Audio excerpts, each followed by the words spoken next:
तू अपनी खुदी को खो चुका है, खोई हुई शय की जासतजो कर। अल्लामा इकबाल इस शेर में इंसान को उसकी असल हकीकत यानी खुदी की तरफ मुतवज्जे कर रहे हैं। खुदी इकबाल के फिक्री निज़ाम का मरकज़ है, जो इंसान के अंदर छिपी हुई वो रूहानी ताकत है जो उसे बुलंद मकासिद, इज्जत नफस और अल्लाह से कुर्बत अता करती है।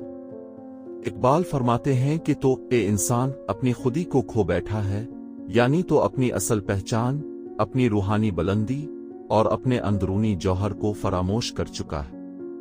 तो ने मादी दुनिया के धोखे में आकर अपनी हकीकत को नजरअंदाज कर दिया है। अब तुझे चाहिए कि इस खोई हुई शय की तलाश करे, यानी खुदी की जस्तजू करे, अपनी असल हकीकत को दोबारा दरियाफ्त करे, ताकि तो फिर से बावकार, खुददार और खुदाशनास इंसान बन सके। ये एक दावत है खुद आगाही, खुद शनासी और रूहानी बेदारी की तरफ के इंसान अपनी गुमशदा अजमत को तलाश करे, क्योंकि यही तलाश इसे कामयाबी, फलाह और बुलंदी की तरफ ले जाती है।